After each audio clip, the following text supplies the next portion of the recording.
Boys and girls, it is about that time. Keep your hands up and keep your head on a swivel. The Haymakers and Submissions podcast is here. We woke up and chose violence today. Stick and stay for combat sports talk at its finest. Coming your way now. Welcome everybody to the Haymakers and Submissions podcast. My name is Drew. These chops, we're talking all things combat sports. We're focusing on the sweet science this week's boxing. Chops, how you been, man? It's been a little bit. We've been showing some reruns. We didn't show Fonzie jump the shark or anything like that. We just reruns. I know, man. Life happens. Life's been, been in the way. It's been going on. So it is what it is. But boxing is, we did have a few, not dull weeks, but we didn't have any big names fights that, and when I say big names, like Canelo fighting, the average fan will watch Canelo. You know what I mean? But we had some good fights that fans like you and I, you know what I mean? So, yeah, but that's what's going on, man. Just life. So, hey, had to get life. We got some things behind us. So, hey, we're here now. We're here now. I'm ready to do it, man. I can always talk fights. And it is August 7th, and this is the official start of the NFL preseason was last weekend at the Hall of Fame game, but this is actually the start. Tonight we got NFL action, so that's a good thing. Man, it's a beautiful thing, and I understand it's not serious like tonight. Derrick Henry, Lamar Jackson are sitting out, whatever have you. However, the Bengals offense is rolling already. As your boy in his first series, or first or second series, whatever it was, your boy Burrow lit it up. He's putting dimes. Well, he would though, man. And as much money as they have in the offense. Now, here's the question with the Bengals. They're not going to be able to stop a nosebleed. They've got nobody on defense. Yeah, you know what I mean? So even with the sack leader Trey Hendricks last year, they were still a subpar defense, so to speak, for lack of a better term. So now they're going to have to outscore everybody 48-47. That's how it was with the Lions for a while a few years ago, and they went 9-8, but the defense tightened up, and then over a couple of years now they've really addressed it. So no, I didn't think Burrow would play because honestly, here in Detroit, Jared Goff ain't going to see the field in the preseason game. And real quick, I put this out for our OSP. I put it out for a couple people. Tomlin has said a slew of starters are not starting on his offense. They're not starting it. They're not even playing. They're not even suiting up tomorrow. Okay. I get it if Goff isn't playing. Sort of get it if Lamar and Henry aren't playing. They've been running this offense for a bit. Well, not Henry, but Lamar has. You know what I mean? And so on. I get that. But Andy Reid is playing Mahomes. Mahomes has been to 3 straight Super Bowls. Now, had somebody point out to me, and Rodgers, not the entire Steelers offense is not playing. We already told you. We already went through all these guys in the O-line that are new and young in certain different positions. You know what I mean? They signed a new guy. He's been 10 years in the league, and he's made 3 Pro Bowls. Steelers just signed him. He played at the Saints, and then I can't think where he was last year. And now he's at Pittsburgh. Big guy. I can't think of a guard. I'm looking at him right now. I want to say he's left tackle. But they don't have any live reps. You know what I mean? They're not hitting in practice. They're not popping pads. So we'll see. We will see. You know what I mean? So Goff has been running this offense for a while. It's not going to take them much to get in sync. You know what I mean? Yeah. But and there's no real way to do it. Lamar Jackson's not playing. Rodgers not playing. Goff not playing. But then you have Burrows is playing. You got Mahomes is playing. So we'll see how it works out for these coaches when the season starts, and we'll know. Yeah, exactly. Let's jump into it, man. We got to pay homage to the late Dwight Muhammad Qawi, who passed away on July 25th. Man, great fighter, Chops. I'd say underrated because, without question. He's a Hall of Famer, 41-11-1 with 25 KOs. He's the light heavyweight champion of the world and former WBCN ring light heavyweight champ, and then former WBA cruiserweight champion of the world. I mean, the man did some great things. He fought in weight classes that weren't high profile, and cruiserweight still isn't. Correct. Light heavyweight kind of got lost in the shuffle, kind of, so to speak, when you've got the middleweight and super middleweight, and then you've got heavyweight. It just kind of got lost, and I think that's really what happened with him. But he was great. Yeah. And again, he was only, they gave him 5'7". in sports, you know how it is. They'll list you at 6'3", really you're closer to 6'1". So if they gave him 5'7", was he closer to 5'6", 5'6" and 5'5.5"? You know what I mean? And this is a heavyweight, and no disrespect, because you can say whatever you want. I don't think Usyk could beat Qawi. And I say that because Qawi worked in behind the jab. Qawi went to the body. Qawi fought guys that are significantly harder punches than Usyk. And the guys that work the body have given Usyk problems. Yes. But what I'm saying, and I'm only saying Usyk because Usyk is a small heavyweight, a short, you know what I mean? He may not be short, but compared to some of the guys now, the Anthony Joshuas, the Deontay Wilders, the Furies, these guys are taller now. They're bigger. Where Dwight is smaller. Like Usyk was smaller. He had more power than Usyk. He had a better skill set than Usyk. Win or lose, Dwight brought it. He came to get on, and it stinks because today's fans will never know what a true small guy. Like, think about it, man. Some of the best small guys that were heavyweights. Qawi, who brought it, he came to bring it, and of course Frazier, who had more success. But those guys weren't very big. They weren't very big. Tyson's a shorter guy. Yes, but what I'm saying, what was Frazier? 5'10"? I think so. Yeah, 5'10". Qawi 5'7", maybe. You know what I mean? But yeah. It's just different, and he will be missed. He was a great one. Check out some of the big names he fought. He fought Matthew Saad Muhammad twice, and he got a TKO on each of them.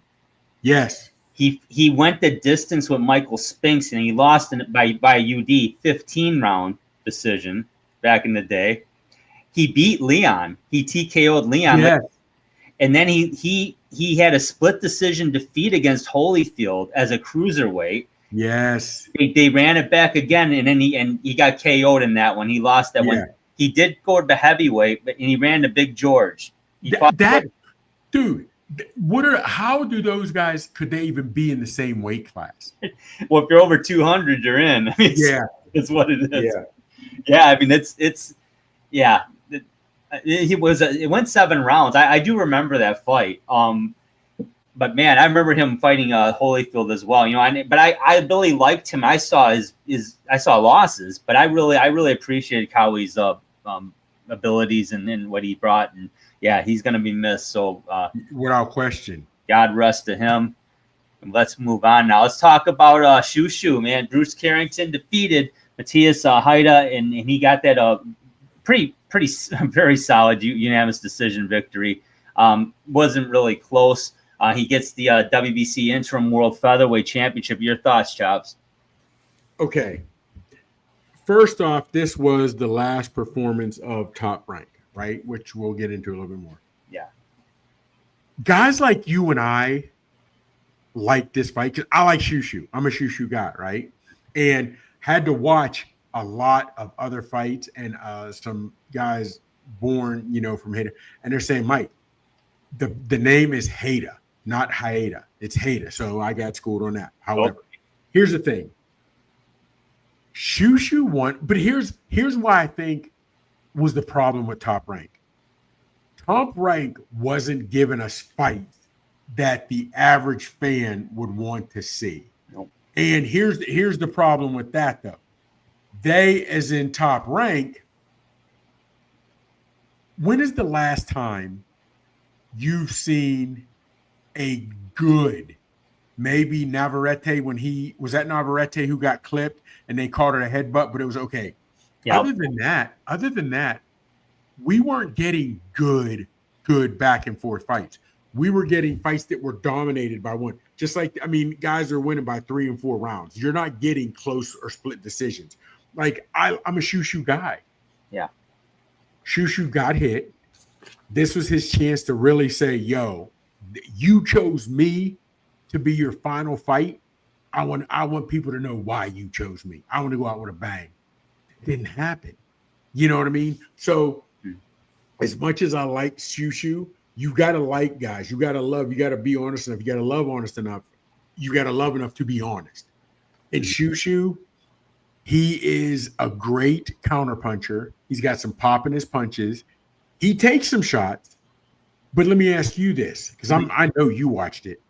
After watching that, yep, are you ready to see him? Do you think he's a main event against a title holder?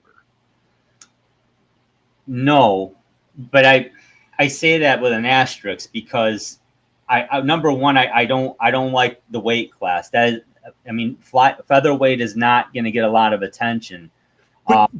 Go ahead, because I want to rebut that when I get a chance. Go ahead. I know the monster, and people know the monster, but they don't know anybody else in that division really. Now Carrington's there; they got a good peek at him now, but he's 16-0. I mean, I like him too, and I'm coming around to watching a little bit more of the featherweight and bantamweight fights now in boxing. I'm getting more into that myself, but I'd like to see him get a couple more under his belt or move. I'm not, I don't want to rush him. I think he's a really good fighter, and I just don't want to rush him. I haven't seen him as much as you have, though, so maybe you have a different opinion. Okay, well, first off, don't forget, big dog, Inoue's 122. That's true. Shu Shu moved up to 126. He moved at this last fight was at 126, right? Against Hayda. So, yeah. And he's been fighting 126. But what I'm saying is why I liked or why I'm starting. You're right. I myself wasn't into a lot of big time small guys, but the big guys have not been impressing me. So because of that, that's why I have been starting to look at the lower weight classes. Okay, so let's go 126, right? Let's go 126. Now, yeah. I don't think he'd be favored. I don't think he'd be favored in any of these fights. But these could be interesting because Shu Shu is a phenomenal counterpuncher. He's a phenomenal counterpuncher. Now, doesn't have a lot of pop in his punches in his return, but he is a great counterpuncher. Mm-hmm. And like Hayda and some of these other cats that Schuster has been fighting, they're coming at him, but they're not coming at him hard. Yeah. Some of these other guys at 126 are going to come at him hard, which it's a two-headed monster on that aspect because when they come hard at Shu Shu, it gives a counterpuncher more opportunities. Absolutely. And also, on the flip side, Shu Shu's getting hit. Hayda hit him a couple times. Hayda tested him a couple times, right? Mm-hmm. Now, at 126, you got the guy, Espinosa, right? You got Espinosa at 126, right? Yeah. You got Nick Ball. You got Nick Ball. You got Fulton. We like Fulton. Mm. You got Carlo Castro. All these guys are, I don't want to say killer, but they're going to bring it. They're definitely going to, let's put it this way. We thought that Zepeda was going to push Shakur, and that was more fool's gold hoping that because Zepeda only fights one way. He only fights one way, comes straight at you. You know where he's going to be. These guys have different skill sets. You know what I mean? So then you got Angelo Leo. You know what I mean? So you've got some guys. And Inoue is at 122. I don't know how much longer he'll be at 122. But even at that, when he moves up to 126, we've seen Inoue hit the canvas. Twice. At 126, the top guys are all capable of doing that to him. Oh, so yeah. Even though you and I, neither one of us are big featherweight fans, it's going to be interesting for the next few years, my guy. You know what I mean? I'm not saying they're the four kings. I'm not saying that. No. But at 126, you can have some epic battles. You really can. So, and you're right. Like I said, I'm really starting to warm up to this division. And you got Figueroa in there as well. You know, he's so I tell you what, Carrington's got the interim featherweight title. Fulton's got the full belt for WBC. I don't know. Maybe Carrington and Figueroa, because Figueroa is ranked third by the WBC right now. Carrington's the number one contender. If those two get it on, maybe Fulton gets the winner. See, in a way, the monster rules 122. There's not much there for him at 122, right? Yeah. But from 126, those guys, you got 130, you got 135, you got 140, you got 147. Big dog. From 147, you could say 154 too, because there's some cats at 154. Once you get to 168, you've got some killers, but you don't have as depth as much. And even 160, there's 160, 168. When you've got some guys that are head of the pack, but you don't have a lot. They're not deep. You know what I'm saying? But at 126, 130, 135, and I'll be honest with you, I've always been a heavyweight guy. I've always been like, again, when we had the Four Kings, those guys. Mm-hmm. I'm sorry? I said most fans are heavyweight. Yeah. And growing up, you had your Pernell Whitakers, you had the De La Hoyas, you had certain guys you liked. But Big Dog, this 126 is deep. So, the old saying, styles make fights. But because he's such a great counterpuncher, it could be good. It could be good no matter who he fights. It'll be interesting. He's got to show more emergency, so to speak, for lack of more urgency. Yeah. He's got to bring a little more. I was just disappointed in the fact Top Rank is going off at ESPN. And this is the first time, 20-something years, 30 years, whatever, no boxing on cable TV at all. We used to have HBO After Dark. I used to love HBO After Dark. I know. There had Showtime. I'll admit I was more of an HBO After Dark than Showtime. Yep. You had Friday night fights. You had whatever. You had Top Rank. You had Top Rank. So it's going to be, for guys like you and me, it's going to be weird. It's no boxing. Let me ask you this real quick before we move on to Zander Zayas. Mm-hmm. Do you think it's the fans that, and the caliber of fans these days, that there's no need for cable boxing or there's no real interest in it? Or do you think the cable chose not to put on the good fights? That's a great. Because I can distinguish either way. You could make a case for both sides of that happening. Me personally, I'm going to lean towards viewership because I think that's what it's all about. It makes money, and let's face it, the average fan is probably not tuning in anymore, and it makes sense to make it as part of. Now it's going off the network, but it's staying on the ESPN family. It's ESPN Plus that'll have it. So if you have a Plus membership, you've got the fights, which is I do, and I know you do too. So that's cool. It doesn't affect us, but it takes it off mainstream. And you're right, man. Growing up, ABC and I think all of the networks had boxing at one time. CBS and ABC were probably the two bigger ones. My ABC Wide World of Sports on Saturdays loved it. Yeah. Loved it. They had the Olympic boxing. And then you have the fans who Jake Paul are filling out arenas. That's ridiculous. That is ridiculous, man. I don't even want to get on that. Let's move on, man. We got Zander. What do we got? What do we think? Let's talk about him. So he gets the big win over Jorge Garcia, 12-round UD. What wasn't close, and I thought pretty impressive win. He gets the WBO World Junior Middleweight Championship. Man, I mean, your thoughts on the fight? It was another one where it was a good fight because it was back and forth. But Zayas was winning every round. And that is where it's a lopsided fight. You didn't even worry about Garcia having a chance to knock him out. No. I will say this though, Garcia, he's thin. He's really thin at that weight class. He's really thin, and he almost looked like clumsy. Like he still needs to grow into his size. What he was walking flat-footed. He's moving flat-footed. He was taking shots though by Zander. He was taking shots. But here's the thing. Zander did what he had to do, and he's 22 years old, first belt. That's the bonus. That's the positive of this. Yeah. I'm gonna let you go before I get on the negative aspect. Well, yeah, I mean, getting the win, getting the belt, that is huge. Now he's a great fighter. I really like him, but he's going into deep water now in a that 150, the junior middleweight, the 160 middleweight class. There's some big hitters in those divisions, so I'm curious how he'll hold up against that. That's how I see it. But he's a great fighter. I do enjoy watching him.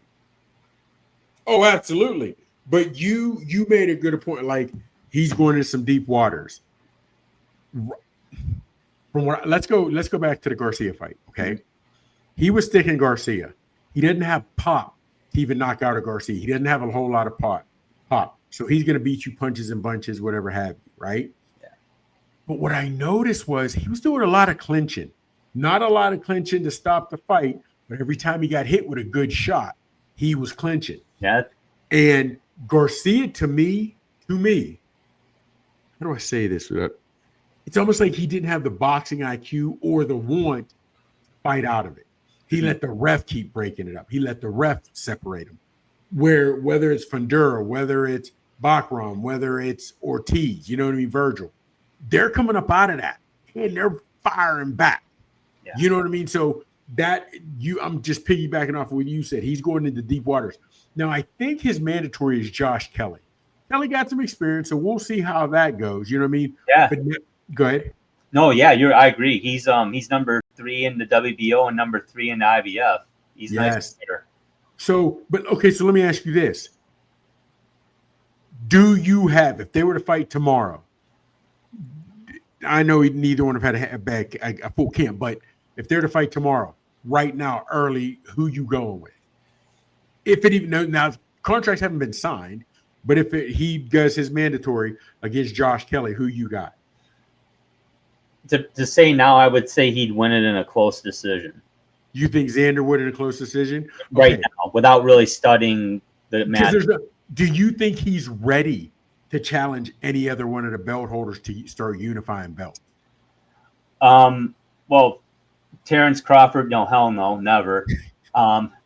Virgil Ortiz, probably not yet. Murtazayev, no. Maybe Jonas Talise, who's at the interim WBA. Maybe Talise, because he's not beating Fundura. Yeah, no, I know he's not beating Fundura. No, so yeah, he's that's a tough one. And it's good and it's bad, because it's great because he's got a belt, so he's going to get better. He'll take camps a little more serious, whatever. Competition steps up. He's 22.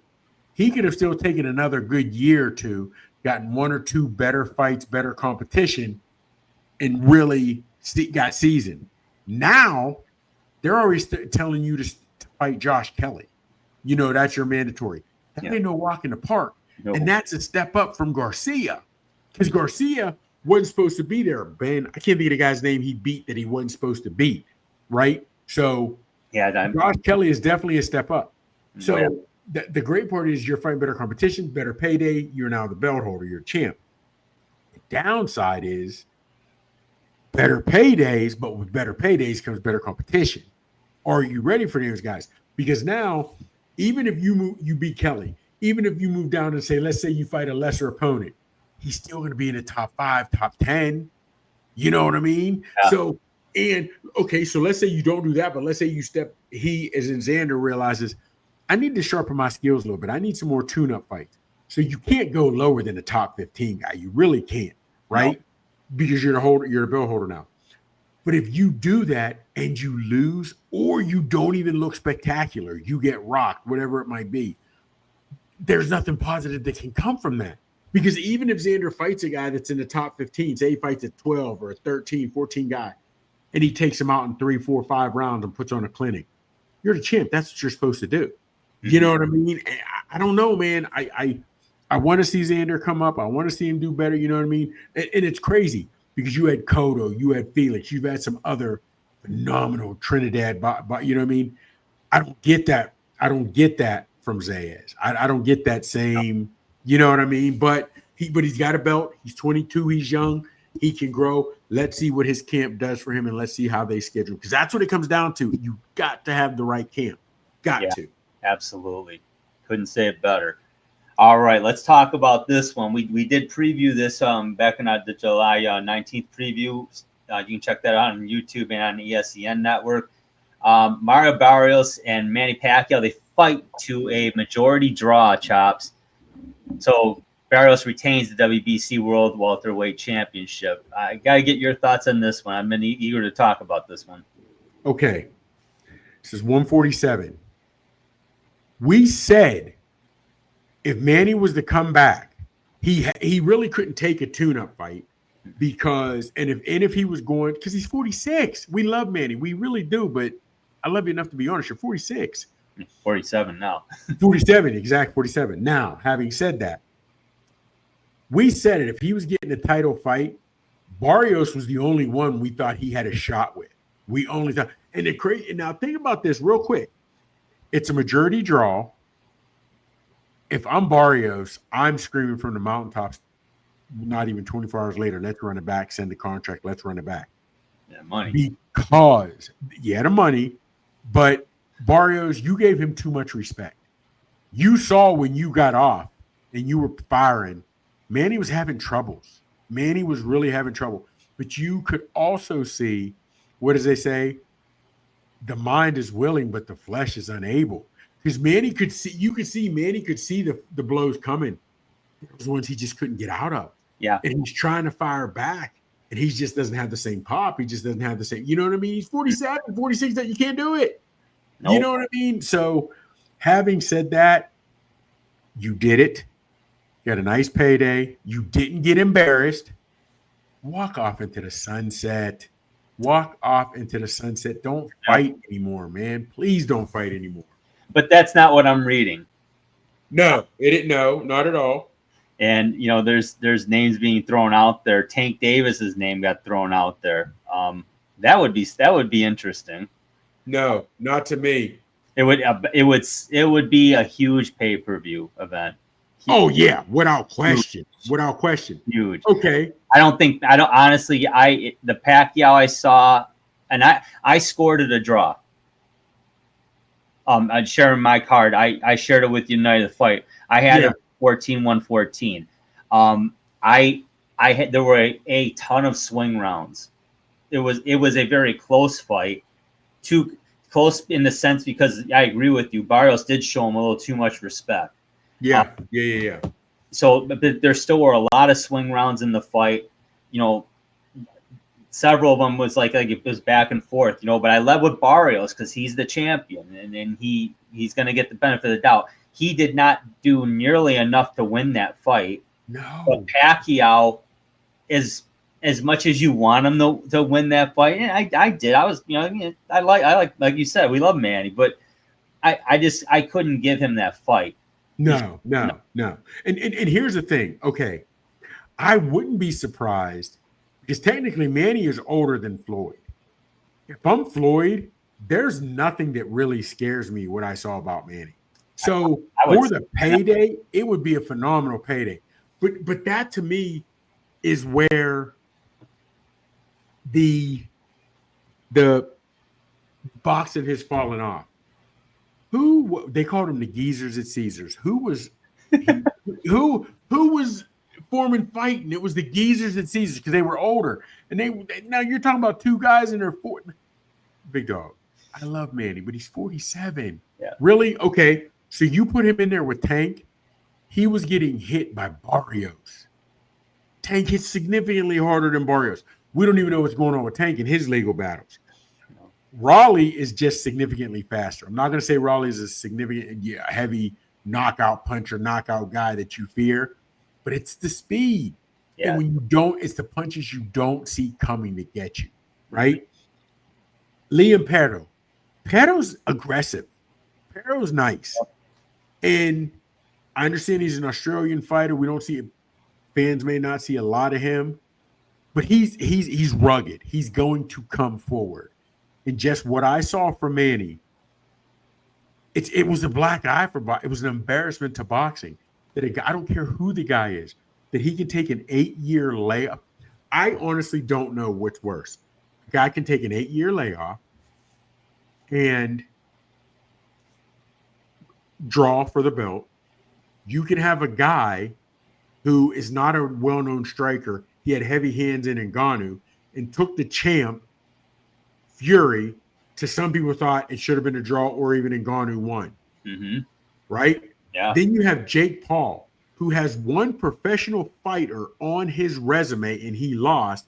And now they're talking about him and they're going to fill out arenas for him to fight Anthony Joshua. I'm telling you now, Anthony Joshua should be brought up on charges for, I'm telling you, child abuse, murder, because there's no way Jake Paul should get through the first round. I agree. Joshua. And if he does, I know the fix is in. I know it's in. The only reason they got going to get sued. What's that? I see Jake Paul threatened to sue anybody, whoever said that. But I'm going to agree with you. Dude, let me tell you something. The only reason the Ngannou fight went to the second round because Joshua was afraid of his power. And he's not going to be afraid, and he should be able to see it coming, but he's not going to be afraid of Paul's power. And so to me, the fact that we put a 47-year-old in there with the current champ and he more than held his own, bruh, walk away. It'd be different if you still had the George Foreman power. Because Foreman took his lumps because he knew if he could land that one a la Michael Moore, he can win. It's not Pac. It's not Manny. You know what I mean? Manny, you came back, you proved to people you could do it. Walk out now while your stock is still high. The last thing we want is to see him go out now. Yeah. What was it? Antonio Margarita? Who was it that laid him out where he was laying flat out on his face? Marquez. We don't want to see that now, not at 47. No. You know what I mean? So go out now, man. I don't want to see him back in the ring, but money will dictate, and he will be. Let me ask you, who do you want to see him fight, and who do you think it would actually be a good fight? Wow, that's a tough question. I think the Mayweather fight's the fight to make for the money. I was excited to see it when it happened, but I still had tempered expectations because it should have happened 3 years prior to that. 3 or 4 years earlier. Now they're 12, 15. What would that happen? 15 years ago, damn near? Yeah, I mean, now it's like, Manny's 47, Floyd's 50, isn't he? I thought Pac was older than Manny. Hold on for a second.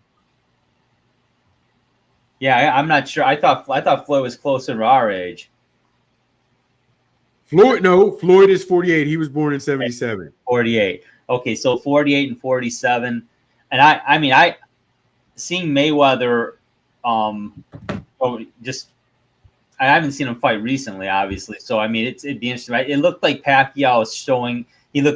He wasn't like bloated, but he wasn't cut. No, he wasn't. And he was slower. He was slower in his last fight too. When he really got embarrassed in that one. I was that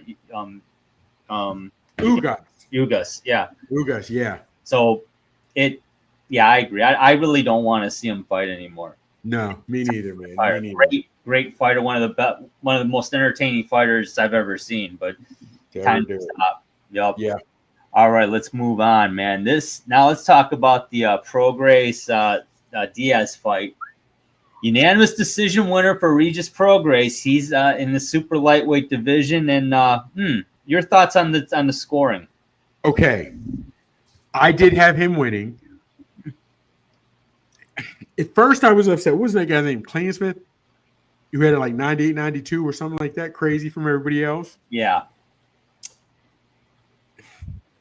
Now, just follow me before you jump at me and tell me I'm crazy. I can see why he had it that way. Mm-hmm. On the one hand, because with his jab, he controlled that fight. He was controlling that fight, right? Mm-hmm. And if you look at it, he outlanded JoJo. JoJo hurt him a couple times and had him on Quiz Street, but he outlanded JoJo. He had more ring control, you know what I mean? And he dictated where the fight was fought. So I could see you giving those rounds to Prograis. Now, because I've told you there are some fights, if I see a fighter A, fighter B, and it's a close round in round one, fighter A. Close round two, fighter B. Because it's so close. But a lot of those rounds, if JoJo didn't sting him and wobble him, he to me was a clear-cut victor. You know what I mean? So I see why you went 98-92, but there were some of those things that some people were like, yeah, you won it with that jab. I like JoJo stalking you and walking you down. So I'm giving that to JoJo. He didn't do that. And here's the thing. But if you saw him in the championship fight, he was right there with scoring. So are you incompetent? Were you not watching the fight? Or was the fix in that you wanted Prograis either way? You know what I mean? Because if Adelaide Byrd was always known for screwing up judges. So that was just her. Oh yeah. But one fight, this guy is ridiculous with his card. The next fight, you're spot on. What gives, brother? Yeah. You know what I mean? You got something. So would you think of the fight on that aspect? Because we're not even talking fight yet. We're just talking with the scoring. Bugs the shit out of me when that happens. I hate it. It's like how can you be that out of whack with the other two judges? I mean, it's amazing to me. But though, again, I hate to say out of whack with the other two judges because that's why you sit on different rings, so you all have different positions. But as hard as JoJo fought, you're not saying any of those rounds went to him. Oh no, you know what I mean? No, I had Prograis in a close one. No, not you. I'm talking about the judge because he had Prograis winning by such a lopsided margin. So you're telling me as much as those cats were banging, you didn't give any of those rounds to JoJo? That bothered me. But what I did like, because they're both past their prime, JoJo, he's blew up from 126 or something like that, 122, 126 order. So he's blown up. Mm-hmm.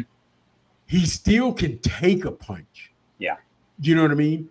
But you saw doesn't have this thing that he used to have, right? At the lower weights. In his defense, he'd always take shots. So I knew Prograis wasn't going to get him out of there. Prograis was doing things at this age that he was doing at 29, 27 that he couldn't get away with. Keeping his hands low. The head speed isn't there anymore, my guy. You know what I mean? So here's what I liked. I liked it was two veterans because here's the thing. Your speed can go. You can lose that. You can lose your speed. You can lose the pop on your jab. You know what I'm saying? You might even lose some power when you move up and get heavier, and weight and get older. Your gas tank. You can lose the gas tank. You can even lose the ability to take a punch like you used to the older you get. But that heart inside, you don't lose that.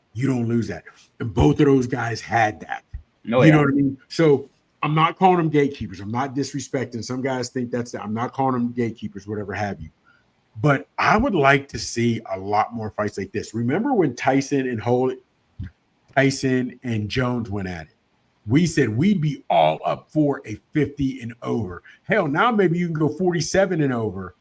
What fight club? You know what I'm saying? Where we'd have some of these older guys fight.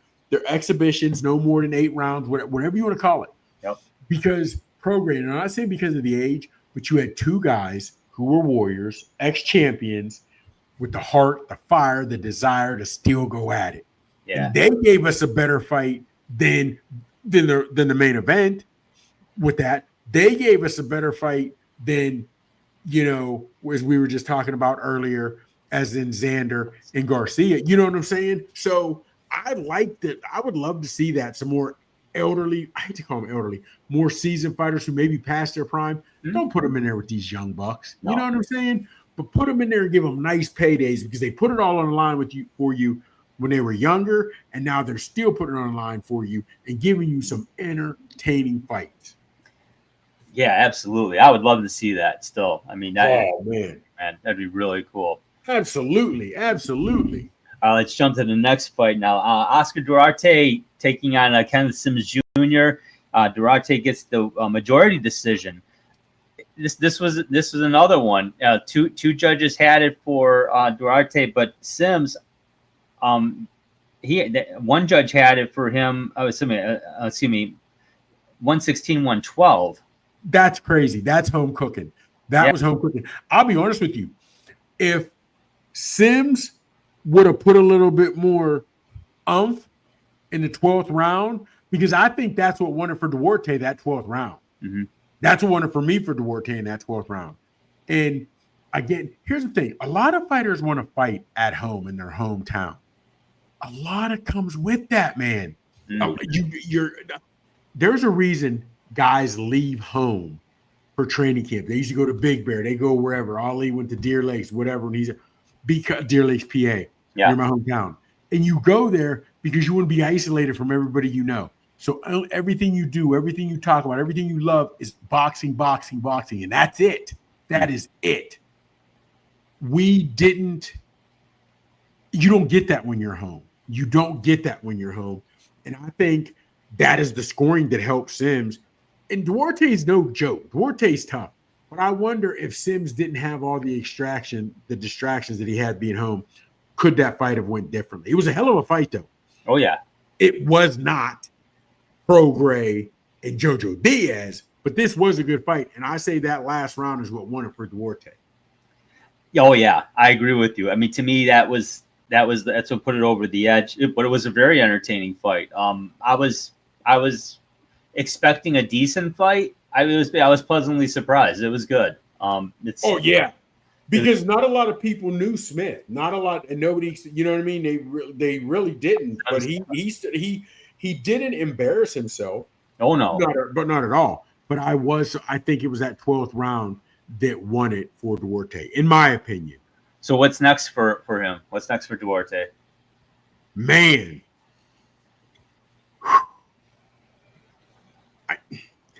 There's a couple out there that, I don't know. I really don't know. I don't know, man. I'm thinking. I've got a couple names in mind. If you're, and I'll throw them out there. I'm curious to your thoughts on it. First one, and I've actually seen some of this on social media too. Barboza Jr. as a potential next opponent. Yeah. That could be. Now, the other one I was thinking of was, what about Prograis? No. Well, we'd like it, but I think he'd knock Prograis out. I think he would knock Prograis out.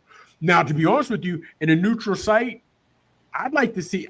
I don't think it doesn't do much for him to get him closer to bigger names, but him and Sims running it back would be another nice one. You know what I mean? I think that could be a real nice one. I really think. And there's one more name I read. Tio Lopez. Man, let me tell you something. Tio's been calling people out left and right, and it could be maybe, I don't know. Now, don't forget also, could we see him fight Gary Antoine Russell? And I was looking at him. I didn't see him in anything on social media, but that's an interesting one. Now, and don't forget, Duarte has looked significantly better since his loss to King Ryan. Now, here's the issue. Duarte's going up. King Ryan is losing his marbles. You know what I mean? And I don't even like calling him King Ryan, but I'd like to see that rematch. Hell, if Garcia could get his head on straight, I'd like to see the rematch between Garcia and Duarte. Duarte's a different fighter now, big dog. In my opinion, he is. In my opinion. So there are some other, what about Cerebral Matthias? What about Hitchinson? You know what I'm saying? So there's cats out there. So when I'm saying I don't know, guys don't fight as much as they used to. So when I say I don't know, it's like, who do I want to see him fight? Who can he get in there and make the most money with? What would be the most entertaining? What would be best for his skill set? What matchup is the best? You know what I'm saying? Prograis, after what we saw Prograis take, I think Duarte's a heavier hitter than JoJo Diaz now. Faster, better. And Diaz, you saw that fight. Diaz had him on Kush Street a couple times. Oh, yeah. Prograis leaving his hands low. It's like how to disregard one aspect of the fight, in essence. Basically, what that judge was saying is, I'm putting no stock into that type of fight. I know. And it's like, to me, that's like disrespectful. Absolutely, because that's like saying this umpire is going to absolutely favor the inside part of the plate for this pitcher, but the outside part of the plate for another pitcher. It's like, what we have here. You know what we're dealing with. Yeah, man. Yeah, it's frustrating, definitely. But I think there's a lot of options. Yeah, if he ran it back with Sims, that'd be cool. It was a good fight. Yeah, there's a lot of fights that, like you said, Tio, Matthias, Hitchens, Andy. You know what I'm saying? Gary Antoine Russell. There's fights out there, big dog. There's fights out there. Oh yeah, Russell makes a lot of sense, and so does Hitchens. Yeah, because actually, mostly because Duarte's in the top 5 in both with the WBA and WBA and IBF. Yeah. Either way. All right, let's talk. We got some boxing news here. The Haneys are in the news again. Go figure, right? But it turns out Turk's the one that wanted this fight with Brian Norman Jr., and he's the one that is trying to make it happen. doesn't seem like the Haneys were actually all that interested. Do you think this is actually going to go down? Okay. This is part of the ring 4. I have a lot of people that love me, think I'm a great guy, and love to hang out with me, whatever have you. But they will all tell you two things about me. I'm always going to be honest, but I love to debate and argue. And if you say something I don't agree with, I'm always going to say that. Let you know. And when I'm right, I'm that idiot that says, I told you. Remember when you said it to me that, because first, your boy Bill made it sound like he was calling out Norman. Where he at? We're looking for Norman. Norman said, you ain't got to look far, and I'm not going back and forth. We're going to, and then 2 days later, the paperwork signed. And I said, I don't buy it. I don't care if it's signed. I need to see them in the ring. Yeah. I don't believe it's going to happen. Okay. So now it's coming out. So as soon as that story come out that Turk wanted this, here's my thing. Why even break that? Why break that fight? You know what I mean? That's just kicking Devin when he's down, man. I mean, you know what I'm saying? You can, because here's on the one hand, people say, well, you got to give him credit. He took the fight. No. Until you're in the ring, and hear ding, ding, ding, yeah, you haven't taken that fight. You know what I'm saying? And they're already up to their shenanigans, telling Norman, we want you to test at all times. You're going on vacation. Even if you wanted him, Sauda's not going to be there right then and there to test them. You know, they're going to be there the day after, too. It could be a week or two, however long to test. So remember, Devin even said before the fight was even talked about, Brian Norman's going to price himself out of the fight. You know, you already let us know you was giving up excuses at that point already. You know what I mean? Now here's that. Don't worry about it, son. I got you. I'll find another way that we can get out of this. You didn't want. I understand you took the fight because you're on a 3-fight deal with Turk, and this is what Turk wants, and he's going to pay you a king's ransom. This is not what you wanted, and Norman's coming after you. And I said, I gave him the first fight. You didn't look good, and you ran. We're going to give you a makeup. You're not going to be, you know what I'm saying? So this is the fight that's going to see where mentally Haney is. But we were right. This is not the fight they wanted. And to be honest with you, I don't know what fight they did want because you can't get in the ring with an actual puncher. Devin is still too gun shy. He's too gun shy. Yeah, I think they were. I think he was really, really happy Garcia lost. If that fight would have happened, that's a big if. Yeah. Can you think we've seen guys lose their mind and just go off the rails, maybe get in trouble with the law, have everything tank, he's blowing it, whatever have you. But have you seen a guy that I can't think of that has gotten knocked out and has showed to be so gun shy or mentally broken? I don't know if I can say broken, but is Haney? Have you seen that? Not at that level. Not at a world championship class level. No, because when he got in that ring, he ran that fight, his first fight back. He ran. He didn't want any parts of any contact. And then was he pressured into signing the Brian Norman fight? Had to be. Had to have been. He didn't want it. And I don't know if Turk was like, there's nobody else I'm willing to pay to see. I don't know, man. He didn't want that fight. And if you don't want, you don't play boxing. Yeah. Mentally, you're not right. Now you're forced into a fight. I don't know, man. I don't know. It's not good. It's not good. Yeah, I think he screwed up obviously from it. And you know, I don't know how you do recover from that, to be honest with you. It's something to me that you have it. That's have that chin, that it factor. That's I mean, you can strengthen your neck, you can strengthen. Yeah, I get that, but at the same time, it's a mindset. But we've seen guys get knocked out with some devastating blows and come back and fight. That's true, Pat. We just talked about Manny. Slumped. We saw Spink slumped against Tyson. We've seen guys slumped. You know what I'm saying? Razor Ruddock in the second fight against Tyson, his face looked like hamburger, but he fought again. He didn't get knocked out, but he took some blows. He fought again. Yep. Michael Moore, you know what I'm saying? I just don't. I don't get it, man. I've never seen this, and I don't know. Oh, look at how Frazier uncorked that left hook on him in the first fight. Yeah, I mean, Ali's one of the toughest guys. I mean, and then he doesn't get the credit he deserves for being such a tough fighter. Abuse. I mean, Ken Norton broke his jaw. That was bad. Yeah. But yeah, I don't know how you.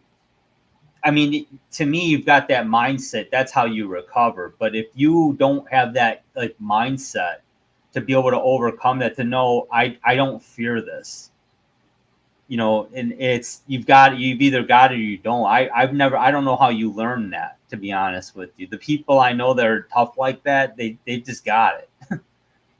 You know, and they were brought up that way, and I don't know how you unlearn that. I'm not sure. Well, we'll see what happens with the Haneys. Let's talk about another guy we like and we're concerned about him, Keyshawn Davis. You know, was he retiring? Is he taking a leave? Sounds like that's what's happening. You know, what's going on with this guy? Because that last, you know, fight that was supposed to happen a few months back in Norfolk, his hometown, talked about that, the home cook and whatever, and it's very tough to be at home in that environment and be able to take your craft seriously like you should. Well, where do you think his head's at, Chops? I know I watched part of the interview, but there was an interview he just had on that was on social media. Talk about your thoughts on that. Okay, I saw the interview with Ariel Helwani. You sent me this. You were like you would basically praise him. You like the fact that he stood up and said and apologized. And I'm not feeling it, man. And here's the thing. Now after watching this, I don't even know where to start with this. But we got a few minutes left, and we're going to take the rest of the time talking about this. Okay. In the interview, I'm going to read some notes. He said that he told his team during the Baranchek camp, "This is my last fight, 130. This is it. I can't do it anymore. I'm done." Mm-hmm. Okay. So what did you think was going to happen if you won the belt? You'd have to defend it. You would have to defend it. Remember they had that special on leading up to this fight on ESPN, and I text you. I said, "Did you watch it?" Because I'm watching. It's an hour long, and maybe one or two clips here or there, they're showing him in the gym. He's not even throwing punches at the back. Remember I said that? I do. He didn't look like he was leading. So I thought about that. Right? So you now get the belt, and he said during this, but in between fights, he doesn't shoot up and wait. He does not shoot up and wait and go to 160. He didn't do that. So you have this fight. You're still a young man. We're not asking you to go down 2 weight classes. You're expected to stay the weight that you are. And you come in over 4 pounds heavy. He said his diet was strict. Well, you cannot work a bad diet. So if you've got the great diet, if you're putting in the time that a champ needs to put in, what are you doing? What are you doing? And okay, he said he has a nutritionist and he was disciplining his diet the whole time. But he knew going into the weight, he was overweight. 4.5, almost 4.5 pounds, man. Yeah. If you're a pound and a half over and you look drained and dehydrated and you're trying to come down, you're trying to come down 2 weight classes or whatever have you. Or I've been fighting at 147. They want me to come down to 140 or whatever it is. And I'm an age fighter. I get that. But that's not what this was. Mm-hmm. And, and let's not forget, it's been over 2 months since he was supposed to fight, and now we're hearing from him, right? And now he said as soon as he did, okay, they call. They're saying his team's call and says, "No, we're not going to take the fight." Now, in the interview, he said, "I'm thinking, no, they still going to take the fight. I was cocky. I was arrogant. No, they're going to take the fight. They're going to take the fight." So you're already telling us leading up to this, you've been cocky and arrogant. Well, if you're cocky and arrogant, it's either one or two things. If you are cocky and arrogant, then you're not taking camp serious. But if you are cocky and arrogant, you're taking camp serious. You got to make that weight. You know what I mean? Yeah. We've seen some fighters cocky and arrogant. Your boy Mayweather, I think he's cocky and arrogant, but he was always ready. He was always a constant. He's making weight. You know what I'm saying? So the fact that he doesn't make weight, and it just, he said when he didn't make weight and he got that call, he said to himself, Keyshawn, something in you's got to change. You got to be better. Something in you's got to change. Well, what has been going on that you feel you have to repent for and you need to get better about and needs to change? Because you just won the belt. This is your first defense. You're talking big cash money. You're going to defend it at home, this, that, and the third. You got everything you wanted, and you shit it. You just shit it out. You shit everything away, man. Yep. So to me, I'm missing that, man. I'm really not. I'm not feeling anything he's saying. I'm reading something, and I'm not the only one who feels that. I was reading a lot of the comments. A lot of people were like you. Takes him in, you're apologizing, this, that, and the third. Because he apologize to Bradley. He apologized to somebody on Dos Santos' team when they went to do their face-off. He slapped, and it was an older gentleman's hand. Yeah. Why is it taking you 2 months to do that? If something went off in you inside that said, Keyshawn, you need to change before the first punch was thrown the night you didn't fight because you missed weight, you should have apologized within 24 to 48 hours. Once you knew all that people in that arena paid to see you and you let them down. Come on, man. I'm not buying it. I tell you what, I've had to soften my stance on this stuff because I agree with you. To me, it's like as soon as you know you're wrong and you own up to it, man, it's just that's accountability is strength beyond what most people think is really strength. Yeah, accountable.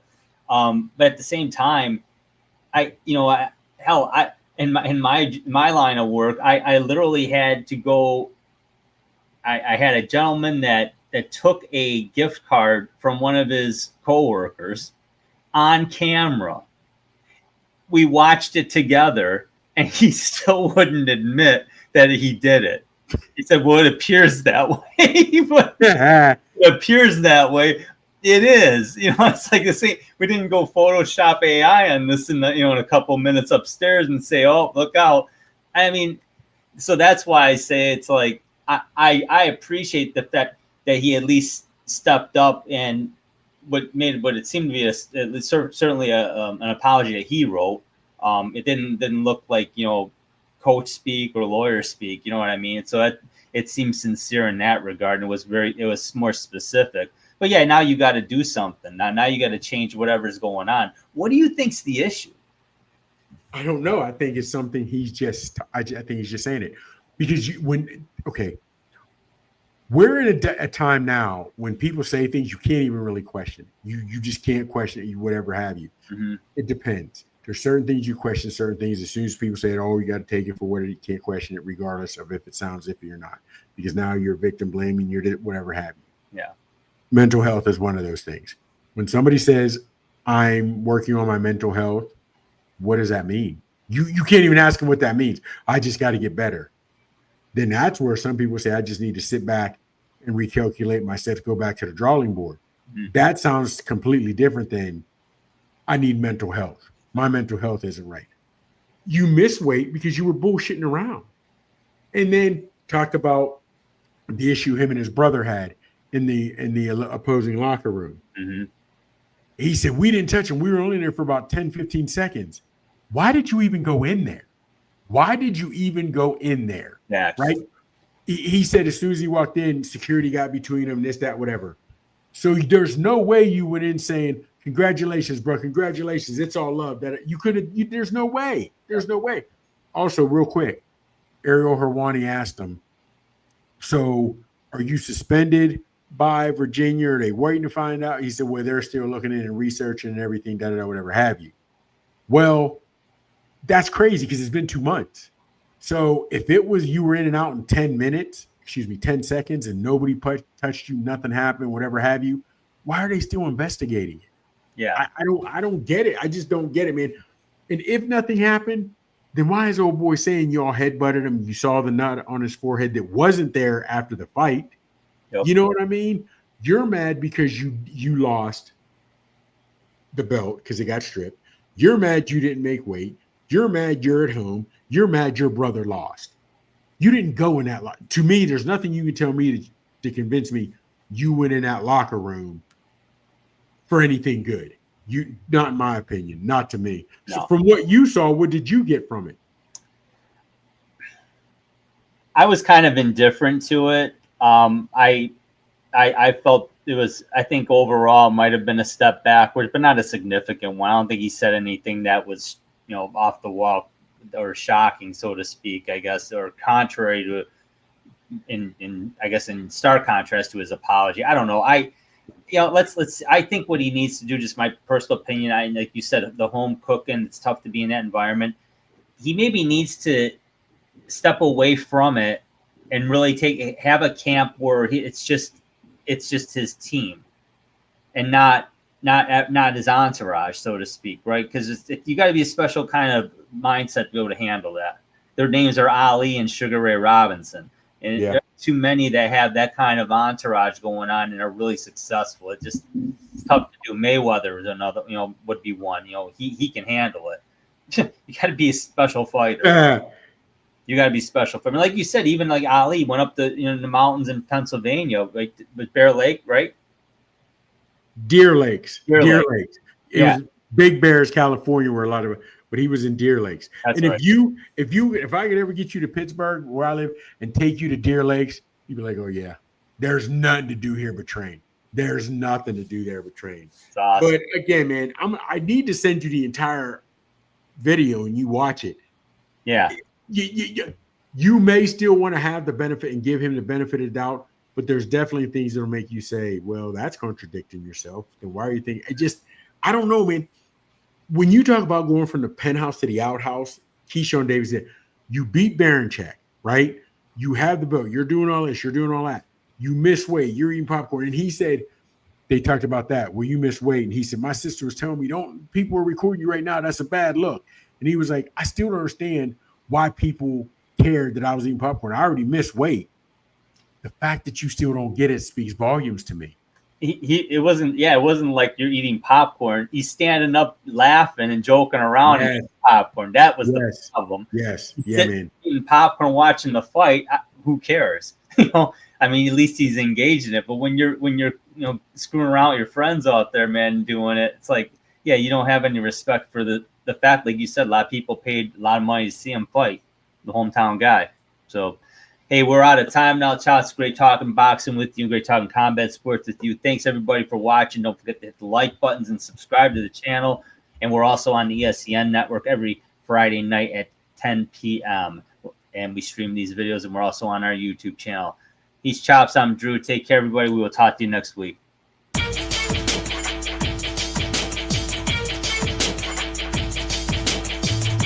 Thank you for watching the Haymakers and Submissions podcast. You can find us on the ESPN Network on the Roku app every Friday night at 10 p.m. Eastern Standard Time beginning on October 4th, 2024. Check us out on Twitter X. Our handle is @HeySubPod, capital H, capital S, capital P. You can also subscribe to our YouTube channel so you don't miss a single episode. Just go to your web browser and type in www.youtube.com/@Haymakers and Submissions podcast, as we will drop content weekly. Whether it's boxing, MMA, or wrestling that gets you fired up, you'll get all you need right here at the Haymakers and Submissions podcast.